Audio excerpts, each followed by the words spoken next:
नमस्कार, मैं रवीश कुमार। बिल्किस बानो के साथ बलात्कार करने वाले 11 लोगों को समय से पहले रिहा किया जाता है। मीडिया इनके घर घर जाकर रिपोर्टिंग नहीं करता है।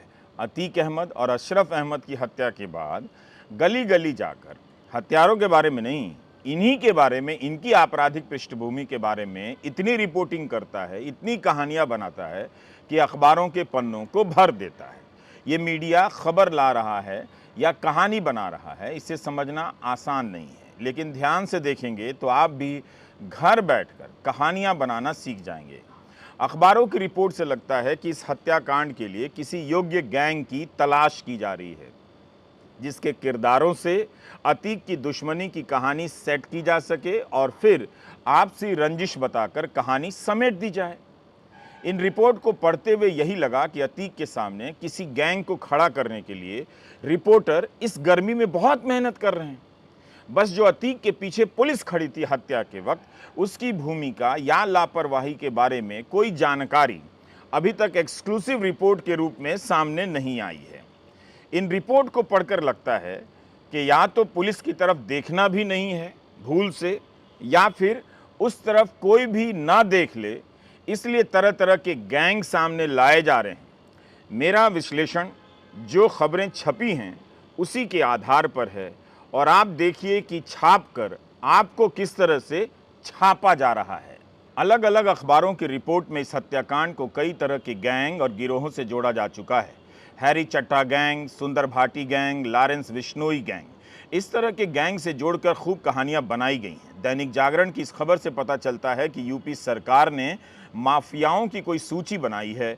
इसमें ब्रजेश सिंह, उधम सिंह, योगेश भदौड़ा, यशपाल तोमर, संजय सिंह, अजय प्रताप सिंह, विनोद शर्मा सहित कई नाम हैं, मगर इनमें से किसी से भी अतीक की दुश्मनी की रिपोर्ट नहीं छापी गई है। इतने नाम छापकर यही अखबार यह भी छापते हैं कि योगी जी ने माफियाओं को साफ कर दिया है। जैसा कि जागरण में 64 माफियाओं के नाम भी छपे हैं। अगर उन सब की प्रोफाइल छपने लग जाए तो क्या आपको दिखेगा कि यूपी में माफिया राज खत्म हो गया है?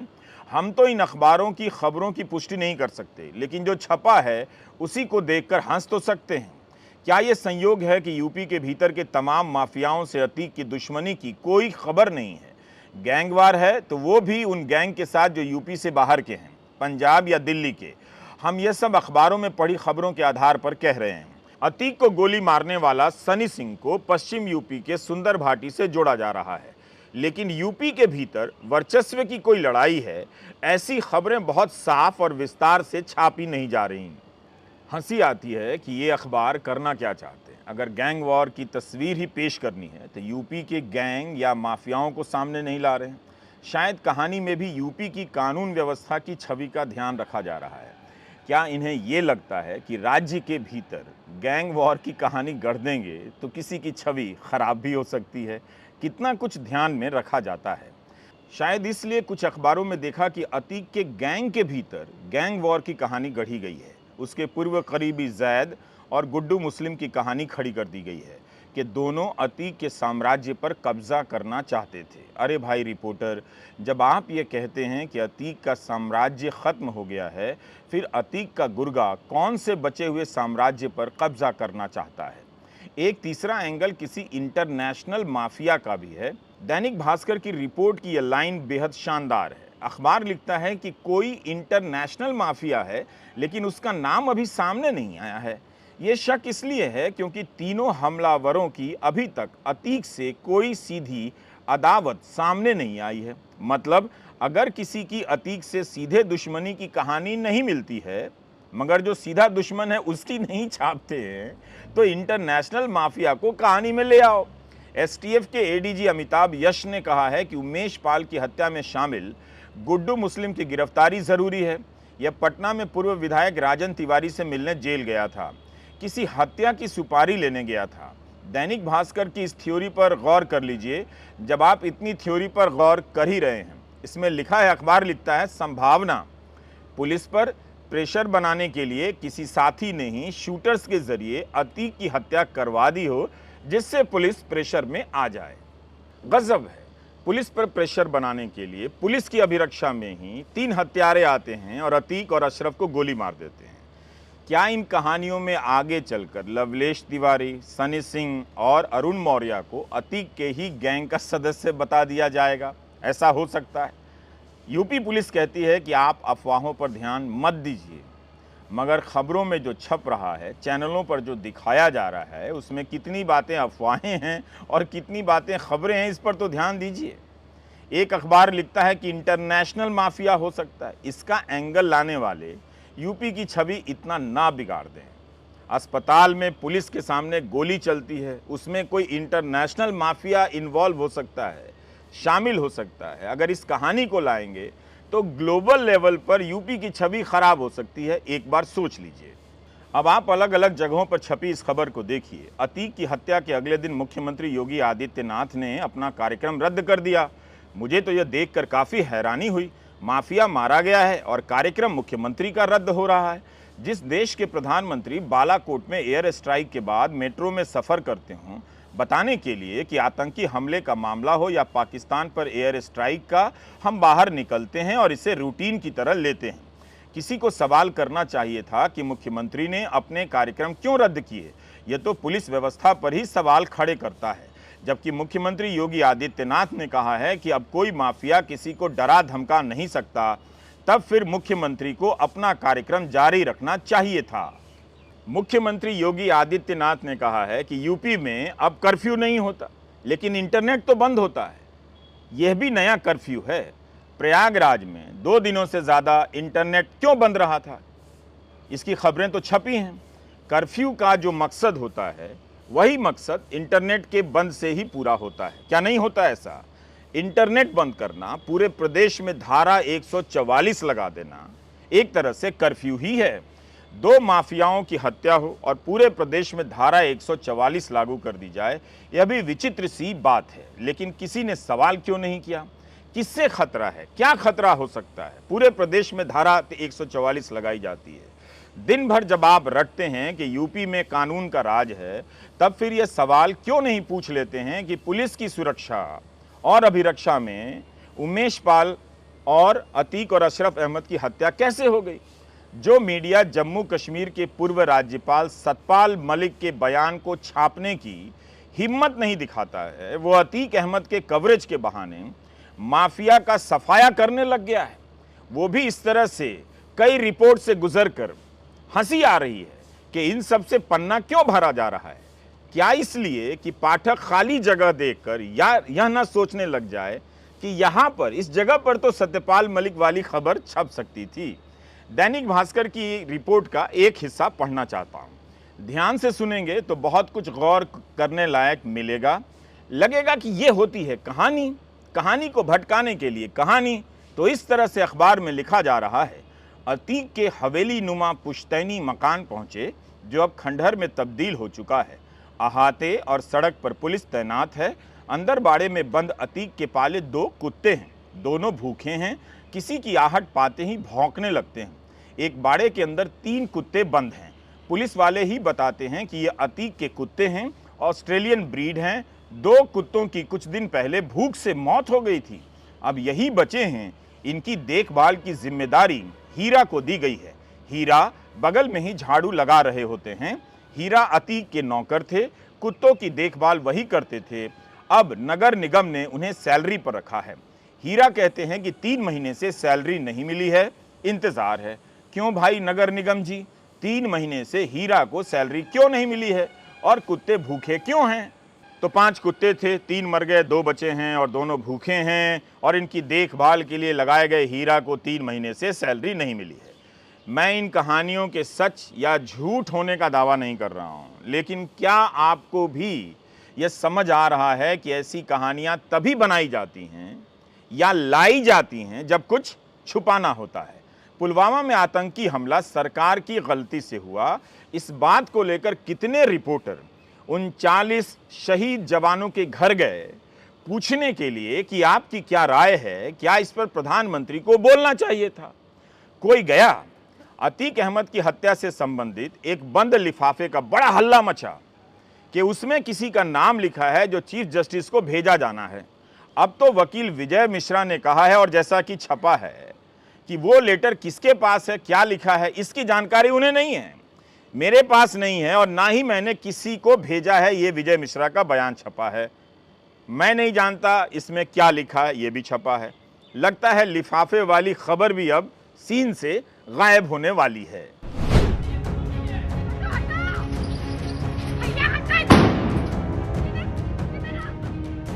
क्या विजय मिश्रा बयान बदल रहे हैं? क्या ऐसा इसलिए है क्योंकि उन्हें अपनी सुरक्षा को लेकर चिंता है? पत्रिका ने उनका बयान छापा है कि अगर ये पुलिस कस्टडी में ही अतीक और अशरफ की हत्या करा सकते हैं तो मेरी भी जान के पीछे पड़ सकते हैं। अतीक अहमद के वकील दयाशंकर मिश्र ने मीडिया से बातचीत में कहा कि उनके घर के आगे 3 बम फोड़े गए, मगर एडीजी कानून व्यवस्था प्रशांत कुमार ने कहा है कि प्रयागराज की कटरा में गोबर गली में बम चलने से किसी को चोट नहीं आई है। यह हमला दयाशंकर मिश्र के घर के सामने गली में हुआ है, जिसके बाद यह अफवाह फैल गई कि हमला दयाशंकर मिश्र के ऊपर हुआ है। यह सूचना झूठी है। मौके पर जांच की जा रही है। कानून व्यवस्था की कोई समस्या नहीं है।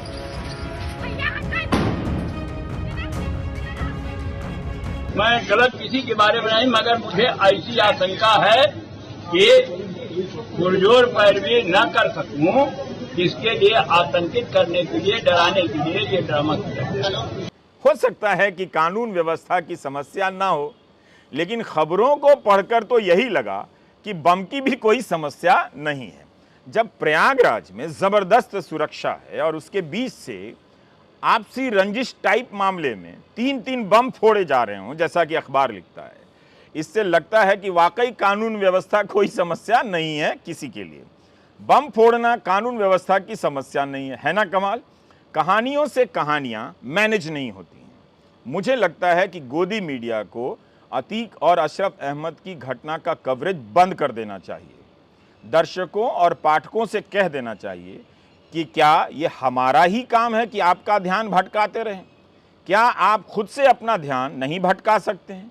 कई रिपोर्ट में संजीव अग्रवाल, दीपक भार्गव का नाम आया है। इन्हें अतीक का करीबी बताया जाता है, मगर इनके बारे में भर पन्ना नहीं छापा जाता है। क्या इन लोगों के बारे में आपको गोदी चैनलों पर दिन रात रिपोर्ट दिखी है? इन सभी को क्या आपने कैमरे पर देखा है?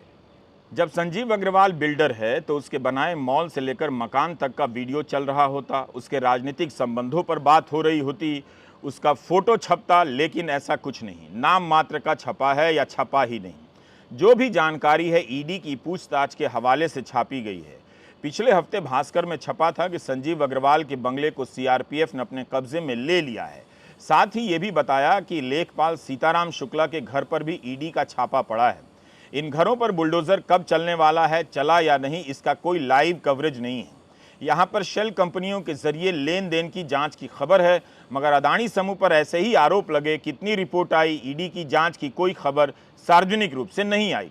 जबकि अखबार लिखते हैं कि अतीक के किसी साथी को पर्दाफाश होने का खतरा रहा हो, इसी डर के चलते उसने शूटर्स को सुपारी देकर ये हत्या करवा दी हो। भाई अखबार वाले, क्लियर लिखो या छापो। अगर इन लोगों को खतरा था तो इनकी प्रोफाइल पहले पन्ने पर छाप दो, डाल दो। क्या यह मामूली बात है कि योगी आदित्यनाथ जैसे सख्त मुख्यमंत्री के राज में पुलिस की अभिरक्षा में 2 अपराधियों की इस तरह से हत्या हो जाती है? जिला संस्करणों में अखबारों के बीच बहुत कंपटीशन होता है, एक से एक मजबूत पकड़ वाले पत्रकार होते हैं, फिर भी इस घटना से जुड़ी खबरें बेहद कमज़ोर तरीके से लिखी जाती हैं। क्या आपको अजीब नहीं लगता कि कहीं भी प्रमुखता से संजीव अग्रवाल के बारे में कोई खबर नहीं है? ना तस्वीर है, ना राजनीतिक रिश्तों की बात है। मैं सारी खबरों के पढ़े होने का दावा नहीं करता, लेकिन प्रमुखता से संजीव अग्रवाल के बारे में ढंग की कोई खबर नहीं मिली। पुलिस की इतनी सुरक्षा में चलने वाले अतीक और अशरफ अहमद को 3 नौजवान गोली मार देते हैं।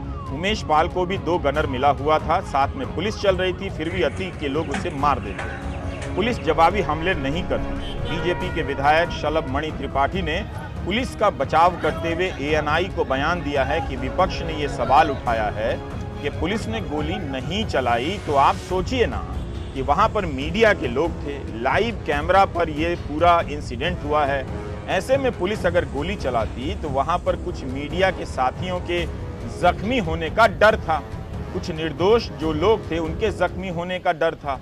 बात तो ठीक है, लेकिन तीनों हत्यारों ने भी क्या यही सोचा कि गोली इस तरह से चलाओ कि प्रेस वालों को ना लगे, इस तरह से चलाओ कि पुलिस वालों को ना लगे, इस तरह से चलाओ कि वहां मौजूद किसी को ना लगे? ये हमारा सवाल है शलभ मणि त्रिपाठी के बयान पर।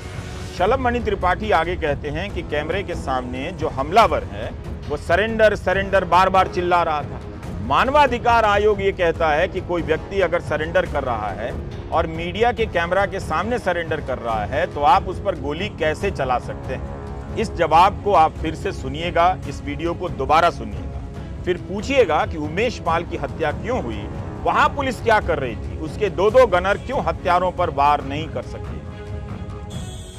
मतलब उस रात को क्या हम सब ने यूपी पुलिस की कानून व्यवस्था का शानदार उदाहरण देखा था?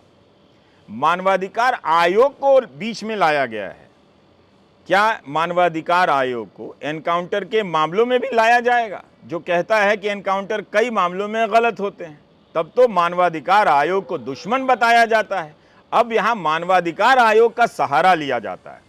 अतीक और अशरफ की हत्या के बाद इस तरह की दलीलों की भरमार है।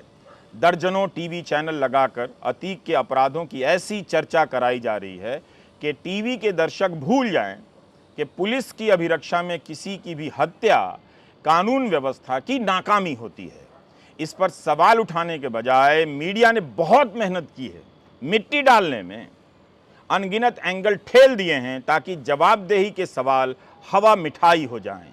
देखिए, मुझे नहीं लगता है क्या कि आप जो है गलत व्यक्ति से सही सवाल पूछ रहे हैं। अब गलत व्यक्ति हम इसलिए कह रहे हैं कि ये सवाल बेसिकली आपको जय शाह के पिताजी से पूछना चाहिए। सिंपल एक लाइन में पूछना चाहिए कि आप देश के गृह मंत्री हैं, मामला लॉ एंड ऑर्डर का है। अगर उमेश पाल की हत्या पुलिस की मौजूदगी में हुई या अतीक की हत्या पुलिस की मौजूदगी में हुई तो सवाल तो पुलिस पे भी है ना, पुलिस पे ही है। और देश के गृह मंत्री को, प्रधानमंत्री को, उत्तर प्रदेश के मुख्यमंत्री से सवाल पूछा जाना चाहिए। और गृह मंत्री से तो खास करके यह सवाल पूछा जाना चाहिए कि आपको तरीपार कर दिया गया था, कानून का राज था, आपकी तरीपारी समाप्त हो गई, आप चुनाव लड़े, आप जीते, देश के गृह मंत्री बने और आधुनिक चाणक्य मिला देश को, तो यह कानून के राज से ही संभव हुआ ना।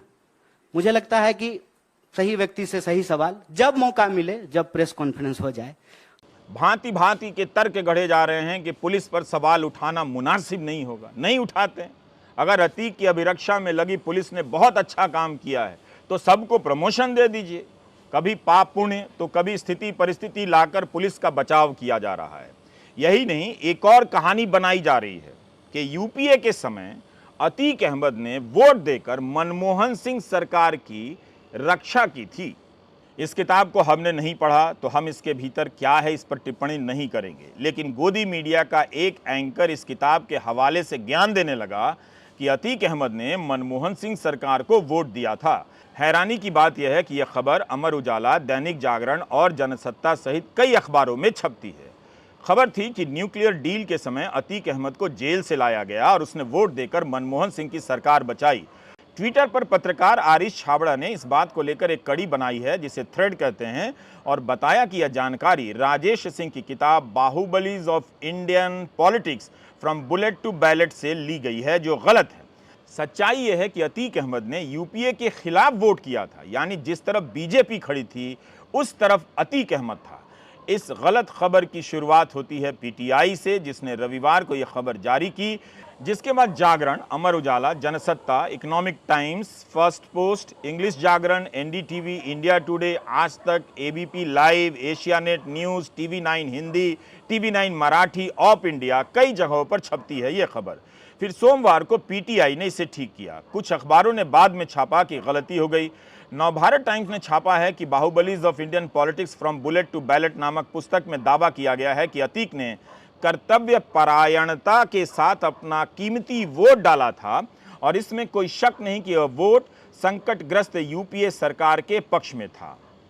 अब नवभारत टाइम्स इसका फैक्ट चेक करता है और बताता है कि संसद के रिकॉर्ड के अनुसार यह दावा गलत है। लोकसभा की वेबसाइट पर उपलब्ध रिकॉर्ड बताते हैं कि 22 जुलाई 2008 को प्रस्ताव के खिलाफ मतदान करने वालों की सूची में अतीक अहमद का भी नाम है। अतीक सपा के उन 6 सांसदों में शामिल था जिन्हें व्हिप का उल्लंघन करने पर पार्टी से निष्कासित कर दिया गया। 2008 की इंडियन एक्सप्रेस की आर्काइव रिपोर्ट में यह लिखा है कि सपा ने 6 सांसदों को व्हिप का उल्लंघन करने पर पार्टी से निकाल दिया।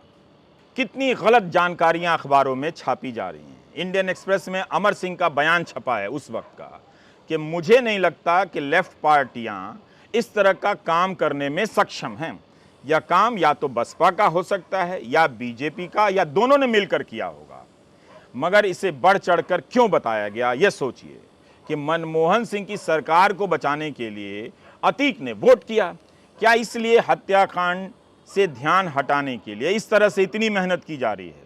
अगर इतनी ही मेहनत संजीव अग्रवाल और दीपक भार्गव की डिटेल लाने में की जाती तो बहुत कुछ तस्वीरें सामने होती। मीडिया तरह तरह की कहानी बना रहा है। अब आते हैं बिल्किस बानो के केस पर। क्या आपने गोदी मीडिया को बिल्किस बानो के साथ गैंग रेप और उनके परिवार के 7 सदस्यों की हत्या के दोषियों के घर जाते देखा है? देखा था कि गोदी मीडिया हत्यारों और बलात्कारियों के पड़ोसियों से बात कर रहा है, गलियों में जाकर उनके मकानों को दिखा रहा है, 2002 के समय का अतीत निकालकर आपके सामने ला रहा है। ला सकता है, वो 2002 में कभी नहीं जाएगा। किसी एक को तकलीफ हो जाती है। यह कैसा मीडिया है जो बलात्कार और हत्या के अपराधियों के एक सेट के साथ खड़ा नजर आता है और इसी तरह के अपराध के मामले के अपराधियों के एक दूसरे सेट के साथ के खिलाफ नजर आता है? क्या धर्म की कोई रेखा दोनों तरफ के बीच में खींच दी गई है? बिल्किस का इंटरव्यू क्या उन चैनलों पर चला होगा, चलेगा जो अतीक की गलियों में कैमरा लेकर घूम रहे हैं? अतीक अहमद, बिल्किस बानो और सत्यपाल मलिक के इंटरव्यू को लेकर गोदी मीडिया ने जिस तरह कवर किया है उसका ही विश्लेषण कर लिया जाए तो साफ हो जाएगा कि इस मीडिया का एक ही काम है, कोई सवाल उठकर जमीन से सरकार की तरफ ना जाए इससे पहले उसके रास्ते में अनेक सवाल खड़े कर दो। सुप्रीम कोर्ट को कहना पड़ा कि बार बार कहा फिर भी गुजरात सरकार ने हत्या और उम्र कैद के दोषियों को समय से पहले छोड़ने के दस्तावेज हमारे सामने पेश नहीं किए। अगर सरकार फाइलें नहीं दिखाती है तो हम मानेंगे कि आप अवमानना कर रहे हैं। तब केंद्र और गुजरात सरकार की ओर से अतिरिक्त सॉलिसिटर जनरल ने कहा कि हमने फाइल पेश करने के आदेश के खिलाफ याचिका दायर की है, हमें समय चाहिए। आखिर इन फाइलों में क्या है जिसे पेश करने में इतनी दिक्कत आ रही है? कोर्ट ने गुजरात सरकार से यही पूछा था कि किस अधिकार के तहत गुजरात सरकार ने बलात्कार और हत्या के 11 दोषियों को समय से पहले रिहा किया। रिहाई की फाइल गृह मंत्रालय से भी मांगी गई है। गुजरात सरकार ने सुप्रीम कोर्ट में कहा था कि गृह मंत्रालय से मंजूरी मिलने के बाद रिहा किया गया था। क्या आपने मोदी सरकार के मंत्रियों को सुप्रीम कोर्ट की इस टिप्पणी पर बयान देते हुए सुना है? कभी नहीं सुनेंगे कि गुजरात सरकार को फाइलें दे देनी चाहिए, अवमानना नहीं करनी चाहिए, सुप्रीम कोर्ट का सम्मान करना चाहिए, खुद को कोर्ट से ऊपर नहीं बताना चाहिए, फर्स्ट क्लास सिटीजन नहीं समझना चाहिए। आपको याद होगा जब मानहानि के केस में राहुल गांधी को सजा हुई तब मोदी सरकार के मंत्रियों और बीजेपी के नेताओं ने हमला करना शुरू कर दिया कि राहुल गांधी खुद को फर्स्ट क्लास सिटीजन समझते हैं, अपने आप को कानून से ऊपर समझते हैं, जबकि राहुल ने कानून के फैसले की बात मानी, प्रक्रिया का सम्मान किया और सजा के खिलाफ अपील भी की।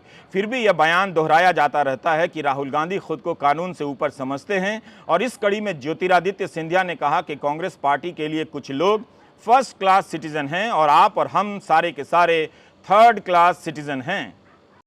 ज्योतिरादित्य सिंधिया ने फर्स्ट क्लास और थर्ड क्लास सिटीजन के बीच कमाल का अंतर पैदा कर दिया। इसका मतलब यह नहीं कि बलात्कार और हत्या के दोषियों की रिहाई पर ज्योतिरादित्य सिंधिया अब प्रेस कॉन्फ्रेंस करने वाले हैं और कहने वाले हैं कि ये अपराधी खुद को फर्स्ट क्लास सिटीजन ना समझें। क्या वे ऐसा बोल सकते हैं?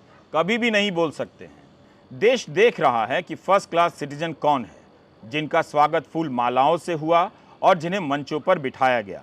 15 अगस्त को बलात्कार और हत्या के दोषियों को रिहा किया जाता है। जसवंत नाई, गोविंद नाई, शैलेश भट्ट, राधेश्याम शाह, विपिन चंद्र जोशी, केशर भाई वोहानिया, प्रदीप मुढ़ड़िया, बाका भाई वोहानिया, राजू भाई सोनी, मितेश भट्ट और रमेश चांदना को गोधरा उप काराबार से छोड़ दिया गया। ये लोग फर्स्ट क्लास सिटीजन हैं जिनकी रिहाई की फाइल गुजरात सरकार सुप्रीम कोर्ट को नहीं दे रही है, जिसके कारण कोर्ट को कहना पड़ा कि अवमानना की कार्रवाई हो सकती है। गोदी मीडिया अब भी हल्ला नहीं करेगा कि गुजरात सरकार सुप्रीम कोर्ट को फाइल क्यों नहीं दिखा रही है। हम उस मीडिया से उम्मीद करते हैं कि अतीक अहमद हत्याकांड के पीछे की पड़ताल गंभीरता और ईमानदारी से करेगा। आपको जानकर बेहद खुशी होगी कि प्रधानमंत्री नरेंद्र मोदी ने इन बलात्कारियों के समय से पहले छोड़े जाने पर भी कुछ नहीं बोला था। यह आरोप बिल्कुल गलत है कि वे केवल अदानी मामले पर चुप हैं या सत्यपाल मलिक के बयान पर चुप हैं। मतलब वे केवल मुश्किल सवालों पर ही चुप नहीं रहते। हत्या के दोषियों की रिहाई पर बोलना, इसकी निंदा करना किसी भी नेता के लिए कौन सा फिजिक्स का सवाल है, लेकिन प्रधानमंत्री इस पर भी नहीं बोले। जब भी ऐसा वक्त आता है, जब भी दर्जनों टीवी चैनल विपक्ष और एंटी मुस्लिम मुद्दा ले आते हैं और कहानी की दिशा बदल देते हैं। हमारा बस इतना कहना है कि अतीक की हत्या के बाद कहानियां बनाई जा रही हैं। जब तक नई कहानी नहीं मिल जाएगी, बनाई जाती रहेंगी। इसी तरह हर बड़ी घटना को हल्का कर दिया जाता है और गायब कर दिया जाता है। पुलिस ने कहा अफवाहों पर ध्यान मत दें, लेकिन अखबारों में जो छप रहा है बहुत सी बातें अफवाहों की तरह नजर आती हैं। बिल्किस बानो के साथ बलात्कार करने वाले इसी भारत में माला पहनकर घूम रहे हैं और आप हैं कि गोदी मीडिया देख रहे हैं। एक दिन दुनिया आप पर हंसेगी कि आप गोदी मीडिया देखा करते थे। नमस्कार, मैं रवीश कुमार।